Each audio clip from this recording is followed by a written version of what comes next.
What's going on, guys? Welcome back to the channel. It's a little bit windy out here today. This is going to be kind of a special video. Probably not the best time to film it, but I've had a lot of comments, people asking me how I learned how to work on stuff, how I learned about trucks.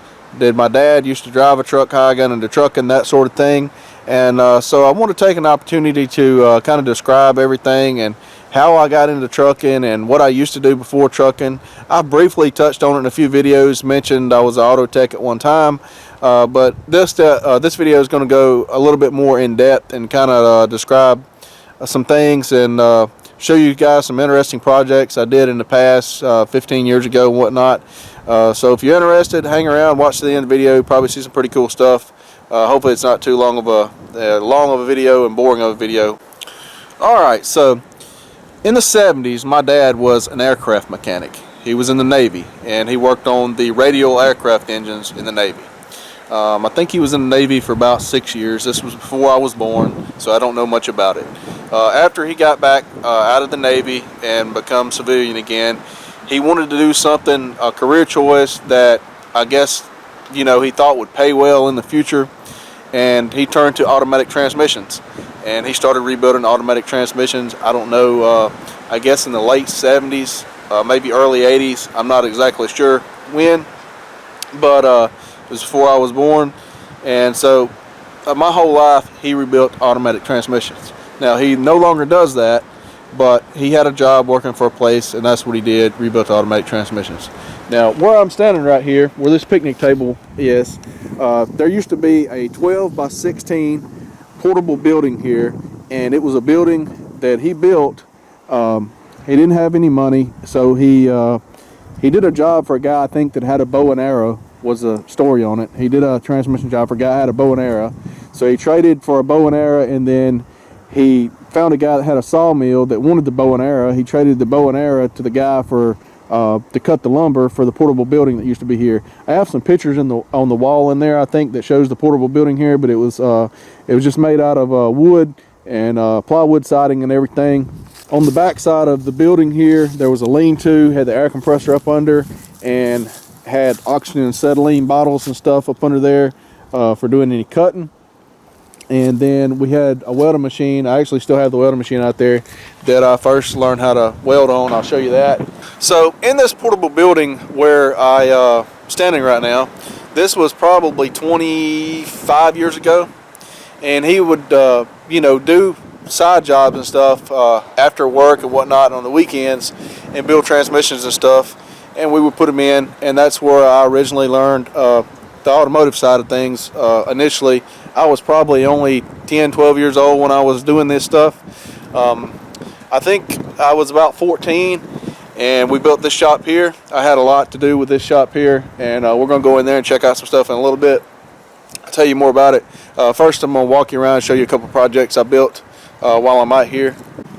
So this here was an old forklift mast. I bought some old forklifts from a guy back, like I was probably 17 years old, and I built this right here just out of my old scrap steel and put a 3-point hitch on it to be able to put it on a tractor and to be able to have a forklift to be able to pick up something, because Dad's tractor didn't have a front end loader or anything. So kind of put that together. It no longer works anymore. It's all rusted up, and the cylinder here started leaking. I'm sure somebody could fix it, but it's really not worth messing with. But yeah, I did that a really long time ago, as I say. This is the welding machine right here that I learned how to weld on initially. I first started welding with this welding machine. I don't know, I think it's the Century brand or something. You may ask why it's sitting out in the weeds. It's been sitting here for probably 10 years. It quit working, and it's sitting out here in a pile of scrap. And there was some trees and stuff growing up around here, and I recently cleaned up right in this area here with a tractor.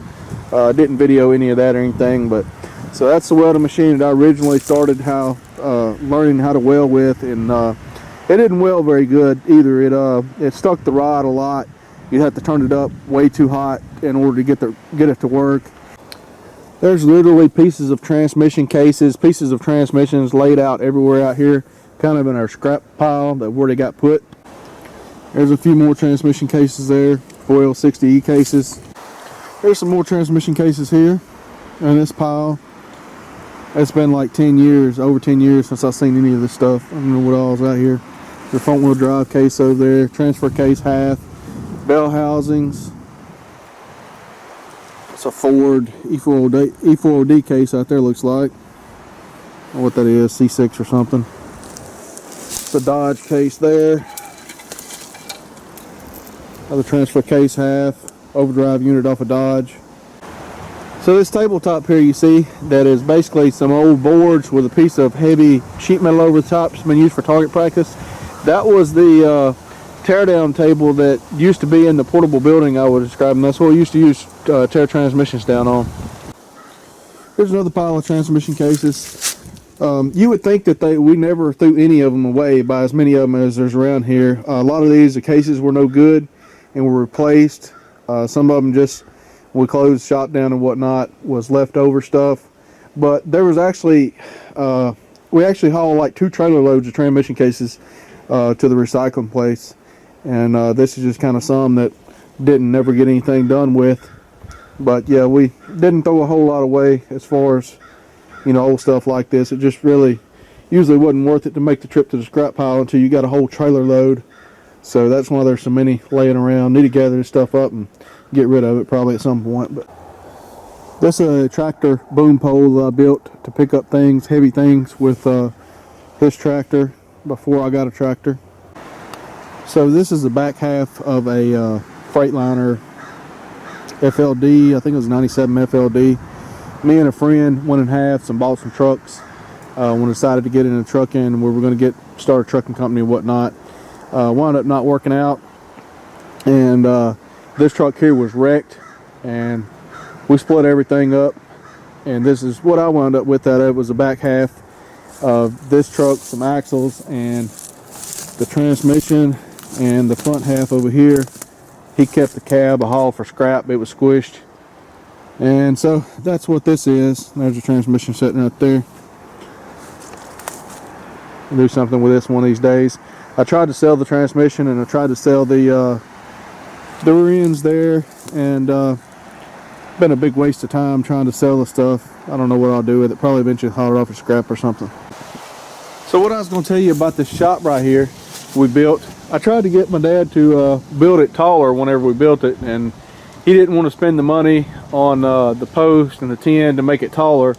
He figured this would be as tall as it ever needed to be.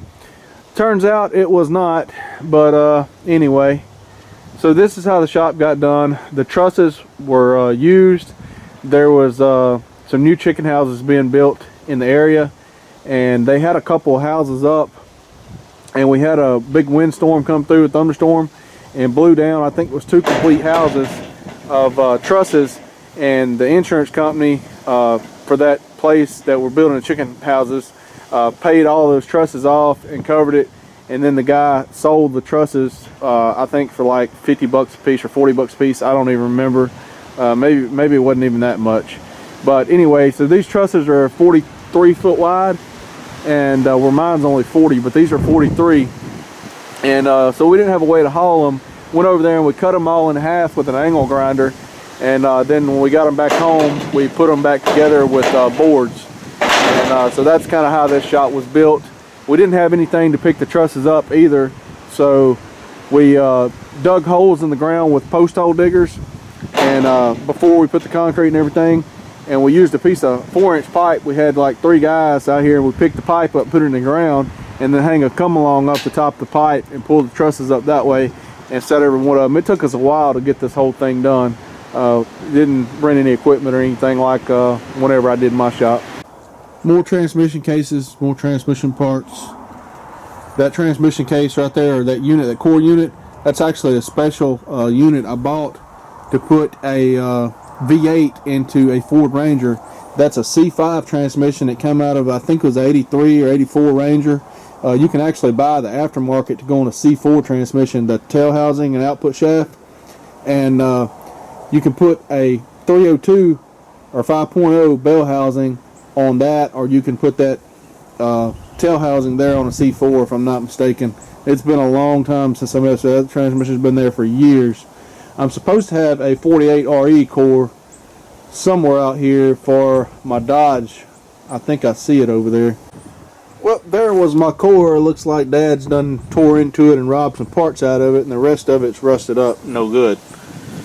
But that was a core that I had anyway. Here's a transmission cutaway that when I had my shop I was doing before we closed down. I was going to make a cutaway and make it for like kind of a in the office piece or kind of a showroom piece. Thought that would be really cool. I never finished it. Alright guys, so I came inside. This is the building room in the shop that we built back in 2000. I don't know what year that was. 2000, 99, 2000, somewhere in there. Anyway, this is the building room. Like I say, my dad no longer does transmission. He works at a plant now. So all this stuff on the table is just stuff that's been here for, I don't know, whatever he works on. I think he was working on his tractor here a while back, and it's just tools scattered everywhere. But these tables here, we actually built. This one down here is, we built this by using angle iron. This is an actual piece of angle iron, welding this down the flat sheet of steel, and then using channel iron in the back. And I want to build a table for my shop, something similar. But the other tables here, we had bent, and then we just put the legs and stuff, made the legs, built the legs, and put on it. But as I say, this is kind of messy in here. There's a piece of loose tin back there on that lean-to that's banging. But it's a little messy, and I'm not going to show a whole lot of the other part of the shop. I'm going to show a little bit of it. But my grandparents passed away, and a lot of their stuff is kind of in here, and it's turned into a giant storage shed. To be quite honest with you, it looks like a garage full of junk. And half of it's probably not any good, but I guess it holds some kind of sentimental value and stuff, and so I guess they're holding on to it. So it is what it is. Anyway, here's the other table here. It's just got junk piled all over it. The box of transmission parts down there. We had a bunch of stuff hanging on the walls in here, whatnot. Here's the table that we used to tear down stuff on. There's parts all in the floor. Big gigantic mess. We had a scrap iron barrel in here. I guess that's what he was using this for. Like I say, I hadn't been in here messed with this in like 10 years, so it's just been a minute. But I'll show you a little bit more about that stuff in a little bit. But anyway, so basically what happened was we built this shop here, and my dad did transmission work in here, and I would take them out, put them in from the time I was probably 14 up until I was, I don't know, 16 or 17. And if I had a problem, something I didn't know, he would help me, she would show me. And then I went to work. I quit school at 16, I think, and I went and got a GED. They had a program where I could go and take my GED and get out of school early, basically.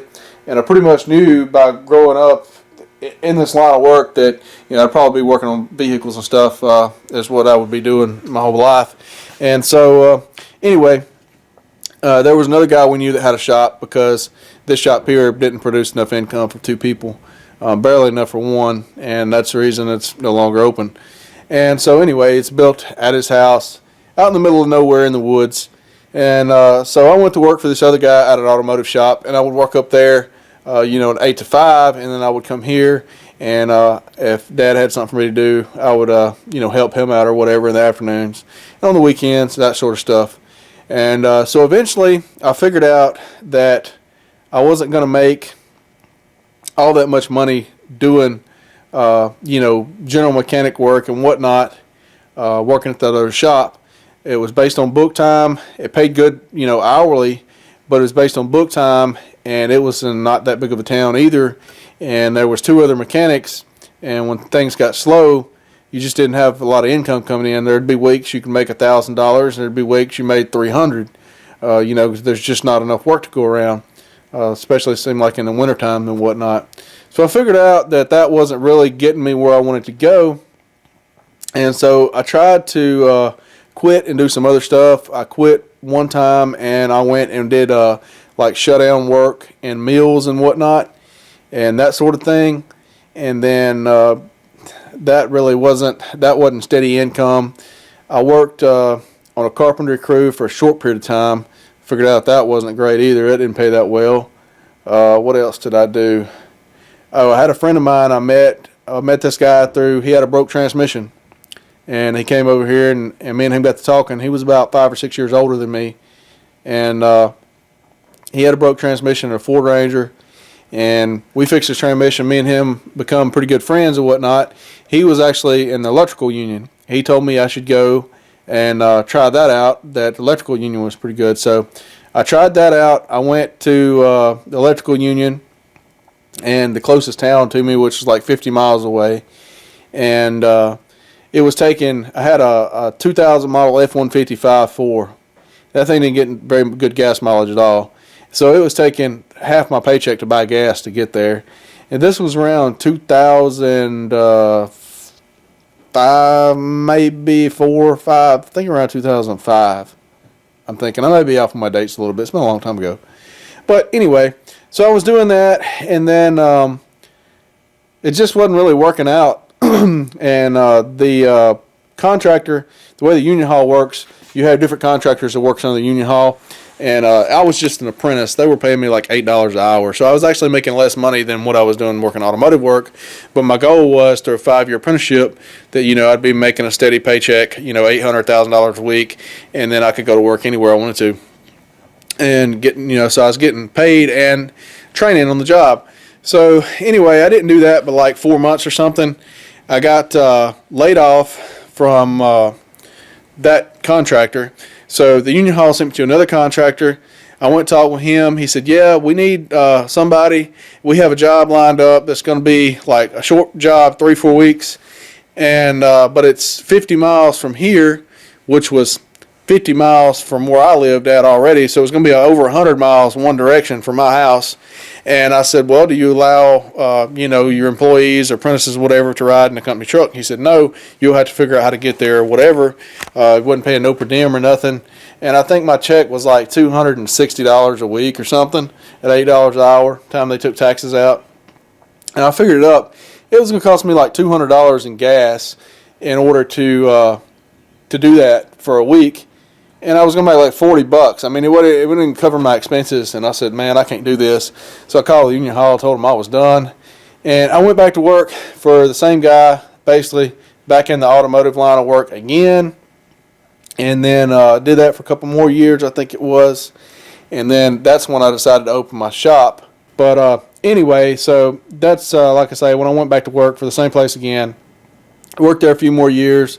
Decided I wanted to open up my shop on my own. My dad's shop here wasn't doing a whole lot, and so we went to another town, and I leased a building along with another friend of mine and a friend of my dad's, and my dad was going to do some transmission work there, and I was going to kind of run the shop.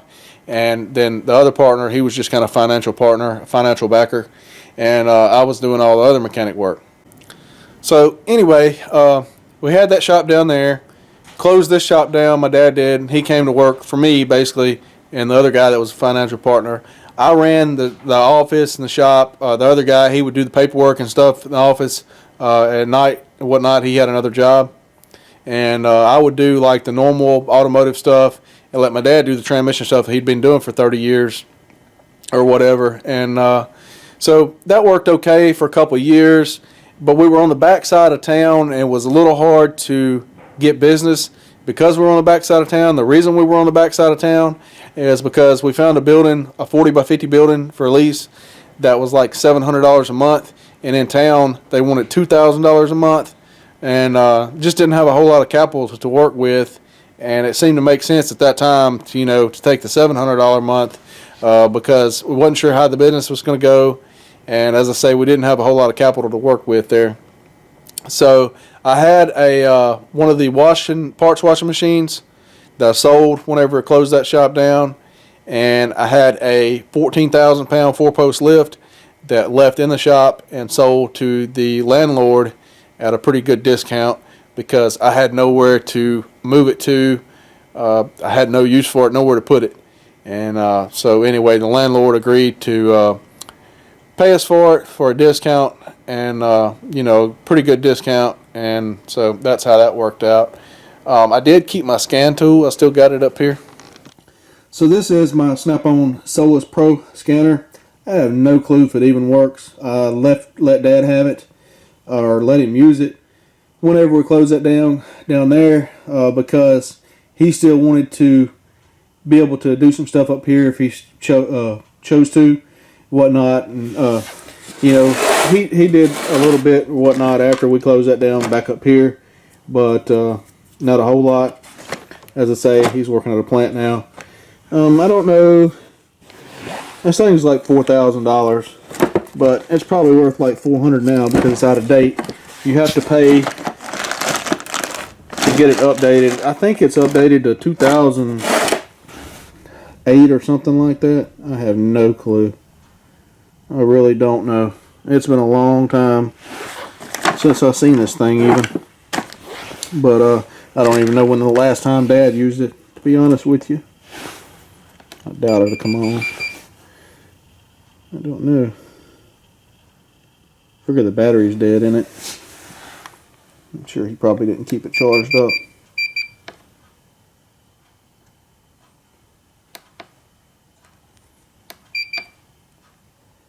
Yep, I believe the battery's dead. So anyway, after I wound up closing my shop down, and as I say, Dad came back up here to his shop and piddled around for a while before he went to the plant that he's working at now. I went to work for the guy's company, or that he was the, I guess, boss or whatever. He got me hired on at a fabrication shop, welding fabrication shop, because he had seen some of the stuff I built. He knew I could weld pretty good, and so he wanted me to be a fitter because he knew I could fit stuff up and make it work.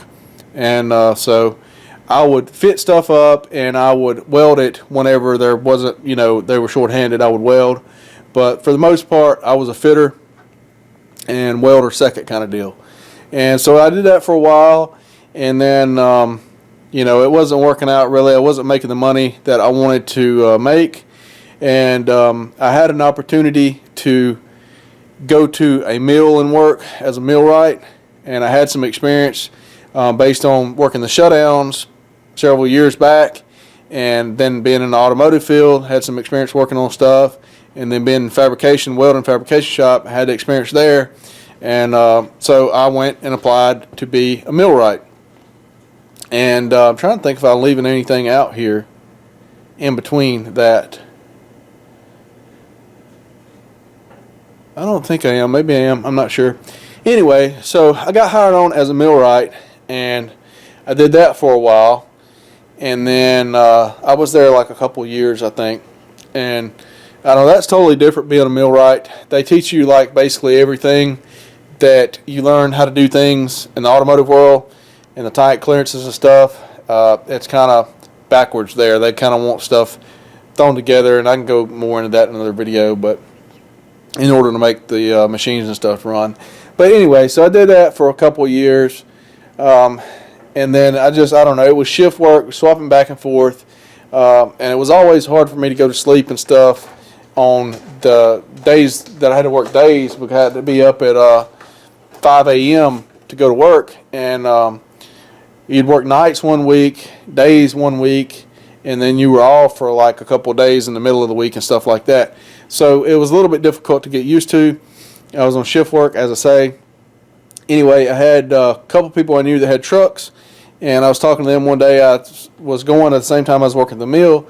I would go help a friend of mine out that had some trucks and stuff, and work on them with them, whatnot, help them out, and just to have something to do whenever I had days off during the middle of the week, because there really wasn't else to do. And this was before I started doing YouTube and all that stuff. And so I'd go help them out. So I was learning about trucks and stuff at the same time. And then he was like, "You ought to buy a truck and start hauling lumber with us," because that's what they did. And my dad also had a friend that had chip trucks. And anyway, so that's where the truck out there me and my friend bought, and we were going to start some chip trucks as well. But I wound up buying a truck, and I was still working at the mill, and had a truck sitting in the yard. I was paying insurance and everything on, had everything lined up, and I was going to start hauling lumber. And so that's what I did. You know, I had my truck sitting there in the yard or whatever. I put in my notice, and then I went to work. I got signed on with them, whatever, and I started hauling lumber. And so that's how I got into the trucking, pretty much. I know what it was I was forgetting. I already had my CDL. I had gotten a CDL whenever I'm trying to think time period. Whenever I was working at the fabrication shop. After I closed my shop down, I went and got a CDL. And so I had a CDL already. And when I worked at the fabrication shop, I had a CDL, I believe. And then when I went to work at the mill, I had my CDL. So I had a CDL for 3 years or so whenever I bought my truck. So I already had a CDL, didn't really have a whole lot of driving experience. But my friend, he said, you know, you can follow us. We'll book loads the same place, and you can learn that way. And so that's what I did. I, you know, got on with them and started hauling lumber with them. And there was a couple of them. There was actually 3 of them. One of them quit about the time I was getting on.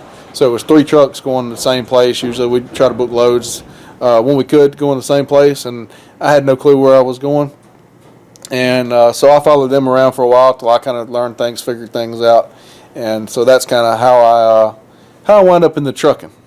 So I have some pictures over here I'm going to show you guys on the wall if I can get this camera to focus of things that we worked on and stuff, some race cars and that sort of stuff, mud trucks. I don't know how well the camera's going to pick this up, but I'm going to attempt it. Alright guys, this is a picture we got up on the wall here. This was the first truck that I ever had. I bought this from a friend of mine, the guy that I told you to become friends with, had a broke transmission. This truck was a 2-wheel drive Ranger with a 4-cylinder in it. I bought it, I made it into a 4-wheel drive Ranger and put a 6-cylinder in it. I did that by getting some parts from the wrecking yard and going through a whole bunch of stuff to make that happen. I should have been doing YouTube then. I was like 16 years old when I did that. Anyway, it eventually went to the wrecking yard, but I got some more pictures here. So the guy that I worked at the shop at had a race car. It was a all-tube chassis car. It was a Ford Probe, made about 1,000 horsepower. This is a picture of me working on that car. We were putting the transmission back in. It was a Power Glide transmission. This is a picture of my dad, the same car. You can see the whole front clip as a fiberglass front clip car. The guy sold the car. I think he still has pieces of the motor, whatever. But that motor was, I think it was a 417-inch Ford, small block Ford. It had Blue Thunder heads on it, which are a canted valve head, like a Cleveland, made like a Cleveland head, but it's a Windsor block. Anyway, I think that motor dynoed about 1,050, 60 horsepower, something like that. And so I got a couple more pictures here of the car. This is another picture of the transmission there, I believe. Yep. That's a picture of the back of the car right there. That's a picture of my dad right there in the building room we were just in back there, years and years ago. There's a picture of my dad with his Ranger up on the lift years and years ago. Another picture there. This right here is a picture of the second Ford Ranger I built. That's me up under it welding on some stuff, bracketry, all custom stuff. This was a 87, 88 Ford Ranger, I believe. 2.9 V6 in it, 3/4 ton axles, down to 60 rear, down to 44 in the front. That's conveyor belt on the fenders there to widen the fenders out. Had a set of 40-inch TSL swampers on it. This is another picture of the same truck. And trying to figure out who that is on the motorcycle. I'm thinking that, I don't know if that's my sister, her friend, who that is on the little mini bike, but that's the portable building right there that I was telling you in the first part of the video. That's that truck sitting beside the portable building out there. I think that may be a picture of my dad right there sitting on the little mini bike. That was my sister's mini bike. Again, that's my truck. This is me and my dad here working on a race car, another guy's race car we had there. We were putting some rear end gears in it. And a little bit bigger picture of my truck that I had. That truck there also eventually went to the scrap yard. I sold the axles, the tires and wheels out from under it. I blew the motor up, spraying nitrous on it, and eventually hauled the rest of the truck off to the scrap yard. I know somebody's going to ask. I think this car right here, the fastest that I ever seen it go, it went 798 in a quarter mile, 501 and eighth. Quarter mile per hour was around 170, and the eighth mile was in the low 140s, or somewhere about there, best I remember. That's been a long time ago, as I say. So here's a little video of the lift and stuff here at my dad's shop. That's my mom's old car. It's kind of a spare. They were going to sell it or something. I'm not even sure if they're just going to keep it. It's kind of a spare vehicle or whatever. But this lift here is only a 9,000 pound lift, and I actually added on to the end of it right here because it wouldn't fit a crew cab truck. The end of it was actually right here, and I extended both ends about, I don't know, whatever that amount is, 18 inches, and made it where it would fit a crew cab truck, because we did some jobs on some crew cab trucks, and there's a cat that couldn't get on the lift. So I feel like I'm probably leaving some stuff out, but I hope this covers the bases.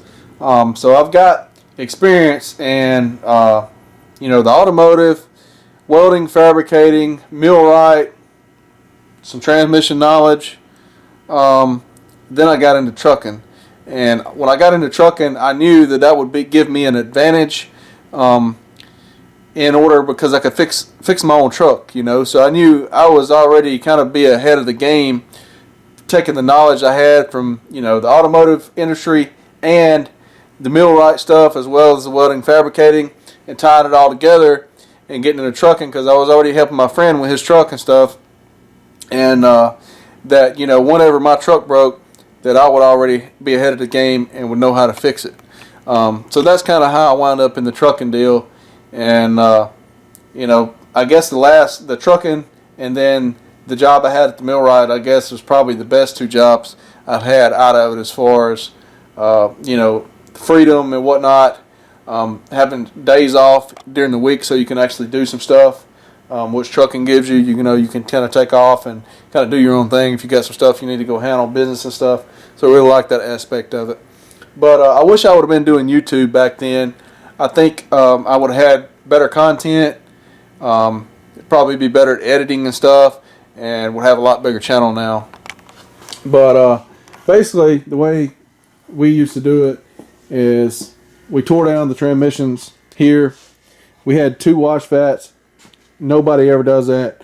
But the way he did this here at his house, he wanted to wash off the dirtiest stuff first, and then put it in the clean here, so that and you can see how clean that is.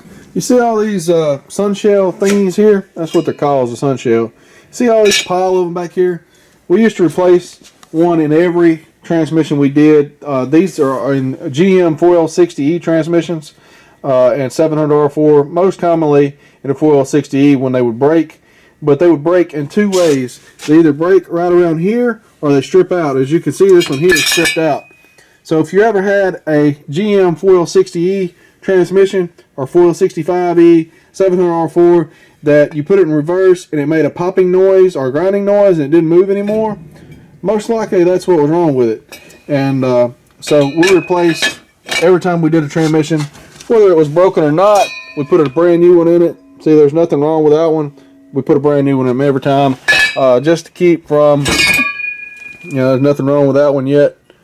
But as I say, got a whole pile of them back there. Put a brand new one in it every time. That way we didn't have issues with it. Last thing you want to do is build a transmission for somebody, and then, you know, 2 months later, that stupid part there breaks, and you got to redo the whole thing. So anyway, I hope I'm not leaving too much out. I hope you guys enjoyed the video. I'm not sure how well this video is going to turn out at all. The lighting in the shop is not that great, and the wind is horrible outside today. But I want to try to put this together for you guys. I've had a lot of comments on it and whatnot. I don't know if anybody will actually watch to the end. If you actually watch to the end, leave a comment down below. Say you watched to the end, you enjoy the video or whatnot. But anyway, thanks for watching. We'll see you guys in the next video.